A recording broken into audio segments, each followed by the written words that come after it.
This is Larry Moore. I'd like to welcome you back to our biological wastewater treatment training series. Today we'll be doing presentation number 9, and we'll be talking about biological denitrification.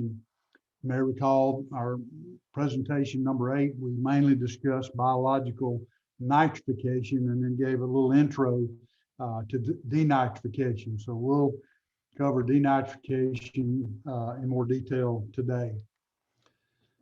So what is denitrification? It's an anoxic process, and what we do is we rely on facultative heterotrophic bacteria. They use organic carbon as their carbon source, and if we take their oxygen away and nitrate or nitrite are present, then they will do anoxic respiration and they will convert the nitrate to nitrogen gas, and that's how we get biological nitrogen removal. As before, the references I use are Metcalf and Eddy, 4th edition, and the Water Environment Federation operator training document, Activated Sludge Process Control. So let's talk a little bit about the heterotrophic bacteria. As I mentioned previously, the heterotrophs are our dominant type of bacteria in the activated sludge process. They're going to allow us to remove the carbonaceous organic matter. And so the heterotrophic bacteria, we have our CBOD removing organisms, our denitrifying organisms, and also organisms that allow us to achieve biological phosphorus removal. All these are classified as heterotrophic or facultative heterotrophic bacteria. Then we have autotrophic bacteria, and as we mentioned, to nitrify, to convert ammonia nitrogen to nitrite nitrogen and then to nitrate nitrogen. That is done by the nitrifying bacteria. They use inorganic carbon as their carbon source, carbon dioxide, and they'll use that inorganic carbon to form cell mass. And then the ammonia oxidizing bacteria will oxidize ammonia to nitrite to generate their energy, and the nitrite oxidizing bacteria will oxidize nitrite to nitrate nitrogen to generate their energy. So we need to understand that in an activated sludge process, we may have both types of microorganisms, but the predominant bacteria, again, are the heterotrophs. So let's talk a little bit about respiration. As you see here, respiration process whereby microorganisms get their energy. So to say it a little bit differently, respiration is the process by which energy is created by passing electrons through the electron transport system to a terminal electron acceptor. So we can have aerobic respiration if oxygen is present. We can have anoxic respiration if oxygen is very low or absent and we have nitrate or nitrite present. Or we can have anaerobic respiration if oxygen is not present and nitrite and nitrate are not present. Then we force the facultative heterotrophs to use typically carbon dioxide or sulfate as their terminal electron acceptor. But again, aerobic respiration, anoxic respiration, anaerobic respiration, facultative respiration, which is either of the first three, and then the final one there, fermentative, is not really fermentative metabolism is not a respiration process. And the reason for that is in fermentation, the electron transport system is not used by the bacteria to generate energy. They use a process, I'll use a fancy term here for you from biochemistry. They use substrate level phosphorylation to generate adenosine triphosphate, ATP. Those are energy packets in bacteria. Those are the energy packets in our human bodies. But fermentative metabolism, again, does not involve the electron transport system and is not a respiration process. So in aerobic metabolism, oxygen, elemental oxygen, O2 is the terminal electron acceptor. Some bacteria are obligate aerobes. They can only operate using oxygen as their terminal electron acceptor. But again, most bacteria in nature are facultative heterotrophs. They use organic carbon as their carbon source, and they can use oxygen, nitrate, nitrite, sulfate, or CO2 typically as their terminal electron acceptor. And we, as a design engineer and the operator, we control our reactors to achieve the desired respiratory metabolism. So facultative again, facultative heterotrophs, they can operate typically in the aerobic, anoxic, or anaerobic mode. And then fermentative metabolism does not involve the electron transport system. There is no terminal electron acceptor needed. And in fermentation, we generate very little energy and we generate very little biomass. So let's look at the electron acceptors and what their metabolic products are. If oxygen is used as the terminal electron acceptor, the end products primarily are water and CO2 from the respiration reaction. If nitrate is used as the terminal electron acceptor, then we generate mostly nitrogen gas, H2O, and CO2 as the product. If sulfate is used, and this would be anaerobic metabolism, sulfate is used as the electron acceptor, then hydrogen sulfide, water, and CO2 are the primary products. And if CO2 is the electron acceptor, again, anaerobic metabolism, methane, water, and CO2 are the primary products. So in CBOD removal, again, which is generally our main goal in activated sludge wastewater treatment, we want to get rid of the biodegradable organic matter. We're going to rely on the heterotrophic bacteria. And again, they can remove that organic matter aerobically, anoxically, or anaerobically. And we control those conditions as the design engineer and as the plant operator. And I said before, the heterotrophic bacteria in activated sludge will be about 96% to 100% of the total bacteria in the system. And these heterotrophs, they're our best flock formers. They give flock its best settling characteristics. And so we depend upon these facultative heterotrophs in a number of ways. The autotrophic bacteria, again, they use inorganic carbon, primarily CO2 as their carbon source to generate autotrophic cell mass. The nitrifying bacteria are autotrophs. Most autotrophs are obligate aerobes. They can only operate in the aerobic mode. And so they do aerobic respiration only, primarily. They're not flock formers. And if we happen to have a system, if we're treating landfill leachate and we've got a low carbonaceous BOD and a lot of ammonia, and we have a much higher percentage of nitrifying bacteria in our biomass, the settling of the sludge may be compromised, and we may have to add polymers to improve the settleability of the biomass in the secondary clarifier. So denitrification, again, it's done under anoxic conditions, and again, that is defined as little or no oxygen present. And we also have the presence of nitrite and or nitrate nitrogen, and they're used as the terminal electron acceptor. And again, we call that anoxic metabolism, and that's how we can achieve denitrification. So typically what we'd like to do when we're trying to denitrify in a single sludge or activated sludge system or one activated sludge process, we would prefer to have the anoxic zone before the aerobic zone. And the primary reason for that is that the rate of denitrification depends greatly on the amount of readily degradable organic substrate available. So when we do, and this is what we call pre-anoxic denitrification. In other words, we have the anoxic zone before our aerobic zone. And again, the raw wastewater coming in, that's where most of the raw waste organics are present. So we got a lot of biodegradable organics, and that's going to cause us to have a relatively high denitrification rate in this pre-anoxic zone. This process is known as the modified Ludzak-Ettinger process, MLE. And the Ludzak-Ettinger process does not have mixed liquor return. So in the Ludzak-Ettinger process, we just get our nitrates by returning sludge back to the anoxic zone, but that's not a very efficient way to achieve denitrification. So in the modified Ludzak-Ettinger process, we return mixed liquor at about 2 to 4 times the influent flow rate.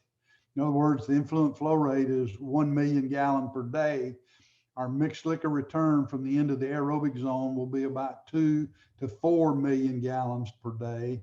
And that is to get our nitrates back to the anoxic zone so that we have plenty of nitrates to support anoxic metabolism and we enhance our ability to denitrify. So in our anoxic zone, we want it to be mixed, but not aerated. Oxygen being present is going to inhibit the denitrification reaction. So we prefer the DO concentration, as we'll see in a moment, we prefer in the anoxic zone that the dissolved oxygen concentration be 0.0 milligrams per liter. That's where we get our greatest relative denitrification rate. So we don't want aeration, but we want it to be mixed. Typically, we'll provide about 40 to 50 horsepower per million gallons of mixing intensity in an anoxic reactor to provide adequate mixing of the biomass. Nitrification will occur in the aerobic zone. That's where the ammonia will be converted to nitrate. And then by using mixed liquor recycle again, we get most of those nitrates back to the anoxic zone to facilitate or enhance denitrification. So what do we use the anoxic zone for? Well, primarily to achieve nitrogen removal. As we said before in previous presentations, when we convert ammonia to nitrite to nitrate via nitrification, an aerobic reaction, that is simply nitrogen conversion. But when we convert nitrate nitrogen to nitrogen gas under anoxic conditions, that is nitrogen removal. The nitrate nitrogen being converted to nitrogen gas not very soluble in water, and it bubbles out of solution and goes up into the atmosphere. And in addition, during denitrification, we will also get CBOD removal because, again, these bacteria that are achieving denitrification for us, they use organic carbon as their carbon source. So when we denitrify an activated sludge process, we typically will have about 10 to 15% oxygen savings due to the CBOD removal by using nitrate nitrogen as the terminal electron acceptor rather than as molecular oxygen. So to achieve biological nitrogen removal and to optimize it, we want to provide an environment that has the right source of energy. In this case, the right source of energy is a lot of readily degradable organic substrate. And we want to ensure the right mode of respiration. We want anoxic respiration. So we want little to no oxygen, and we want available nitrate and nitrite to drive the denitrification reaction. So again, we want to minimize dissolved oxygen in the anoxic zone. So we want to minimize the entrance of DO from either the primary clarifier or coming from the grit chamber. So we want to minimize, again, DO entering the anoxic zone from the wastewater that's gone through preliminary and possibly primary treatment. So we don't want a cascading influent. We don't want the influent splashing into the anoxic zone. We want it to come in under the surface, and we want to not have a flow splitting box that creates a lot of turbulence and a lot of splashing of the primary effluent that entrains oxygen that would enter the anoxic zone. So we want to, again, exclude oxygen if at all possible coming in the wastewater into the anoxic zone. If we use a vortex mixer, or we use, no matter what mixer we use, we want to try to keep from creating a vortex that would tend to suck oxygen in from the atmosphere into the mixed liquor in the anoxic reactor. And then if we have a baffled wall and we baffle into the aerobic zone after the anoxic zone, we want to avoid back mixing or the transfer of oxygen from the aerobic zone and some of that mixed liquor going back into the anoxic zone. So again, the goal is to minimize oxygen in the anoxic zone. And to show you the importance of the DO level, as I said before, the amount of readily degradable organic substrate will greatly determine the rate of denitrification.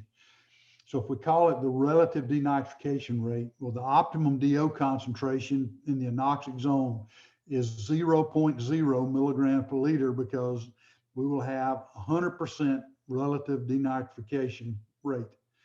If the DO is 0.1 milligrams per liter, it drops to 40%.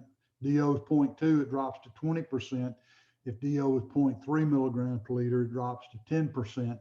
And if the DO is above 0.3 milligrams per liter, these facultative heterotrophs are going to preferentially operate in the aerobic mode. So if they have a choice between oxygen and nitrite and nitrate, they're going to preferentially use oxygen. And that's what they'll do if the oxygen concentration is above 0.3 milligrams per liter. And the reason they want to operate that way is because using oxygen as their electron acceptor, they're going to generate more energy per unit substrate consumed, and they're going to generate more biomass per unit substrate consumed. So they're more efficient operating in the aerobic mode. So when we denitrify in the anoxic zone, if we use post-anoxic denitrification, which we'll talk about in a little while, in other words, the anoxic zone follows the aerobic reactor, generally most of the BOD will have been removed by that point.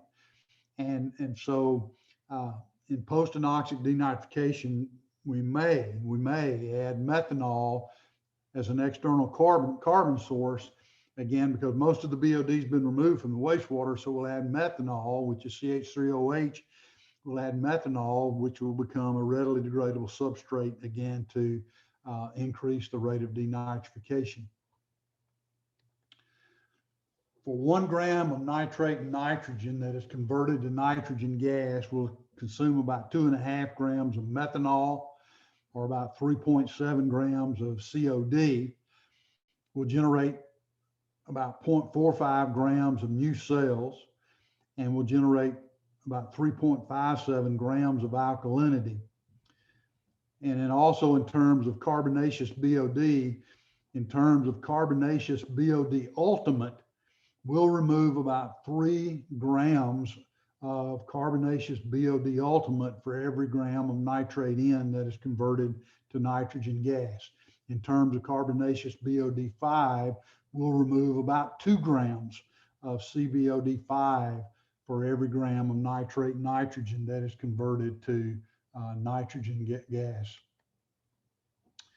Now, when we do pre-anoxic denitrification, again, typically we're going to rely on the organic content of the raw wastewater, and we'll use this molecule C10H19O3N as a generic representation of the organic matter in the influent. Obviously, all of the organic matter is not going to have this formula, but it's a generic representation of the degradable organic matter in the raw wastewater. So it will be readily degraded to CO2 and water, ammonia, generate alkalinity, and the nitrate will be converted to nitrogen gas under anoxic conditions. And the rate of denitrification using the influent organic content is almost as high as the rate of denitrification using methanol as the carbon source. So 4 primary factors affecting the rate of denitrification: substrate degradability, pH, dissolved oxygen, temperature. The 2 most important by far are 1 and 3, substrate degradability and dissolved oxygen. pH has a moderate effect on the rate of denitrification. As long as we keep the pH in the range of 6.5 to 8, we will get good denitrification if everything else is going well. In terms of temperature, the denitrification rate at 10 degrees C will be about 75% of the denitrification rate at 20 degrees C. The denitrification rate at 10 degrees C will be about 55% of the denitrification rate at 30 degrees C. So there is a fall off in the rate of denitrification as the temperature decreases, but it's not nearly as impactful as it is in terms of CBOD removal using oxygen or the nitrification reaction. So again, major factors are substrate degradability and dissolved oxygen levels. For every gram of nitrate in that we convert to nitrogen gas, we'll say 2.86 grams of oxygen. So that's why I round that off to about 3 grams of oxygen. So that's the CBOD ultimate or long-term CBOD savings or removal that we get in the anoxic reactor. And the BOD removal, the CBOD5 removal will be about 2 grams for every gram of nitrate nitrogen converted to nitrogen gas. So comparing the relative sources of organic matter to drive the denitrification reaction, methanol will get our highest denitrification rate with methanol, and that's slightly greater than if we use the organic content of raw sewage, which is much greater than the rate of denitrification if we use a post-anoxic zone where most of the organic matter has been removed and the bacteria are breaking down their own cell mass and using that as the organic substrate to drive the denitrification reaction. And again, in terms of the nitrate concentration, denitrification is a zero order reaction with regard to nitrate, which means that nitrate concentration has little impact on the denitrification reaction. So to avoid the cost of using methanol, and then there's some safety hazards in using methanol, we go to a single sludge system to denitrify. And again, that way we try to use the organic content of the raw wastewater to achieve denitrification, and we can do it very efficiently and save on capital and operating costs. As I mentioned in the previous presentation, 40 years ago, we may have designed 3-stage activated sludge to achieve CBOD removal, nitrification, and denitrification. In the first stage activated sludge process, CBOD removal. Second stage, nitrification. Third stage would have an anoxic reactor. We'd add methanol as the carbon source.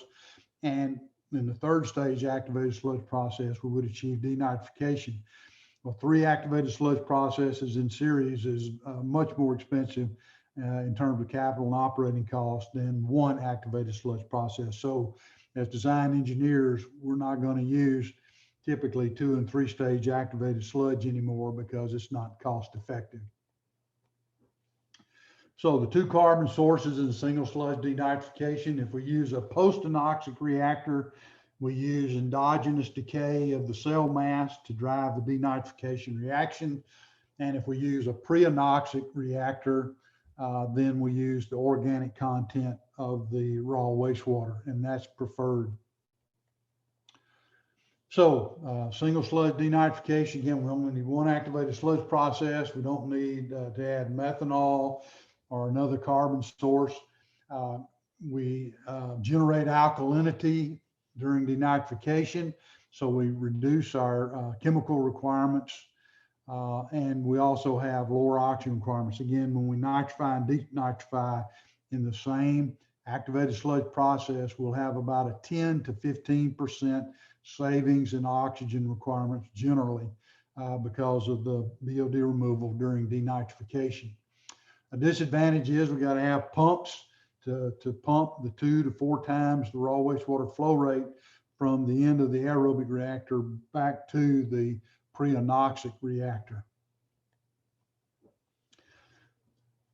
So this shows you the flow diagram for an activated sludge process where we're using post-anoxic denitrification. Again, this is not the preferred way to do it because the denitrification rate in the post-anoxic reactor will be about 1/3 or 1/8 to 1/3 of the denitrification rate as if we were using a pre-anoxic reactor. So say it another way, the denitrification rate is about 12% to 33% of what it would be in a pre-anoxic reactor. And because of that much lower denitrification rate, the typical hydraulic detention time in this anoxic reactor will be 6 to 12 hours. So we need a much larger tank in order to achieve the same amount of denitrification. So again, disadvantages of post-anoxic denitrification. We got a real low denitrification rate because most of the organic matter has been removed from the wastewater by the time it gets to the post-anoxic reactor. We have the potential to release ammonia into the solution because of the biodegradation of the biomass. And then again, we need a much larger reactor, usually 3 to 6 times larger than the reactor we would need in terms of pre-anoxic denitrification. So I've shown you this diagram before, just to compare again. We typically want to do denitrification this way, again, depending upon what our effluent requirements are for total nitrogen, but this is a common way to do it, where we use the pre-anoxic zone. We'll have a hydraulic detention time of about 2 hours, typically, in the anoxic zone.